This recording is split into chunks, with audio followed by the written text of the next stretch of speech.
friends, வணக்கம். Welcome to Samayal. இந்த வீடியோவில் மசாலா வறுத்தரைச்சு ரொம்ப டேஸ்டியான ஒரு மட்டன் குழம்பு எப்படி பண்ணுறதுன்னு பார்க்கலாம். இது சாதம், சப்பாத்தி, அப்புறம் பிரியாணிக்கெலாம் சைட் டிஷ்ஷாக வச்சுக்கிறதுக்கு ரொம்ப டேஸ்ட்டாக இருக்கும். ஸ்டார்ட் பண்ணலாம். இது பண்ணுறதுக்கு நான் 1/2 கிலோ மட்டனை கழுவி எடுத்திருக்கேன்.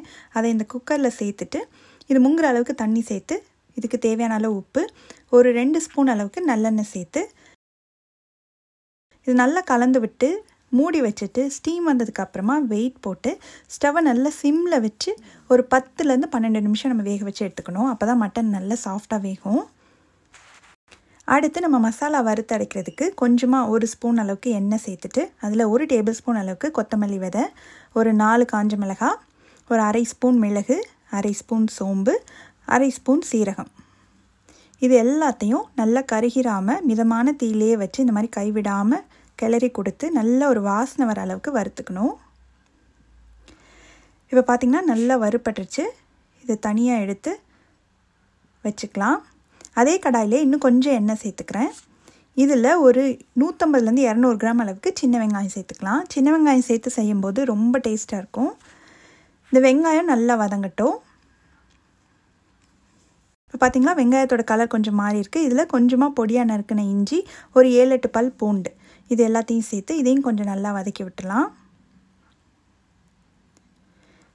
இந்த அளவுக்கு நல்லா வதங்கிடுச்சு. இதையும் தனியாக எடுத்து வச்சிடலாம். இப்போ மட்டன் ஒரு 10லேருந்து 12 நிமிஷம் வெந்து ஸ்டீம்லாம் போயிடுச்சு. கரெக்டாக வெந்திருக்கு பாருங்கள்.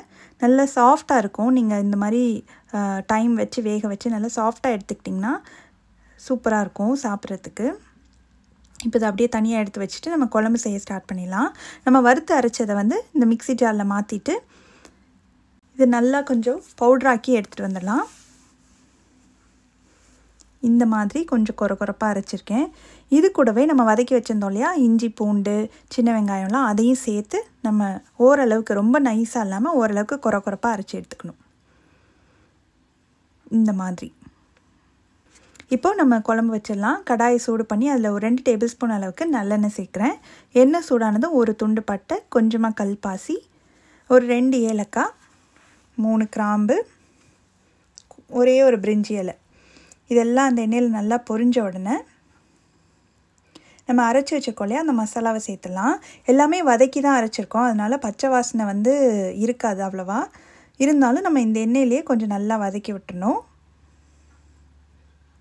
இந்த ஃப்ரெஷ்ஷாக அரைச்சி நம்ம மசாலா சேர்க்குறதுனால வாசனையே ரொம்ப நல்லாயிருக்கும். இப்போ நல்லா வதக்கியாச்சு. இது கூட ஒரு 1/2 ஸ்பூன் அளவுக்கு மஞ்சள் தூளும் சேர்த்து வதக்கிக்கலாம். காரம் உங்களுக்கு எவ்வளோ வேணுமோ அந்த அளவுக்கு நீங்கள் மிளகாய் வத்தல் சேர்த்து வறுத்துக்கோங்க. இதில் ஒரு 2 குட்டி தக்காளியை மிக்சியில் 1-2 அரைச்சி வச்சுருக்கேன். அதை சேர்த்துட்டு இந்த குழம்புக்கு மட்டும் தேவையான அளவு உப்பு சேர்த்துக்கலாம். நம்ம மட்டன் வேக வைக்கும் போதும் உப்பு சேர்த்துருக்கோம், அதனால் அதை கணக்கு பண்ணி சேர்த்துக்கணும். இப்போ இந்த தக்காளியோட பச்சை வாசனை போகணும், அந்த அளவுக்கு வதக்கி விட்டுறணும். இப்போ நல்லா வதங்கிடுச்சு. இப்போ நம்ம மட்டன் வேக வச்சு வச்சுருக்கோம் இல்லையா, அந்த தண்ணியோடைய அந்த மட்டனையும் சேர்த்துடலாம். நல்லா கலந்து விட்டுலாம். நம்ம மசாலா மட்டும் அரைச்சிட்டோம்னா ரொம்ப சீக்கிரமாக அந்த குழம்பு வச்சிடலாம்.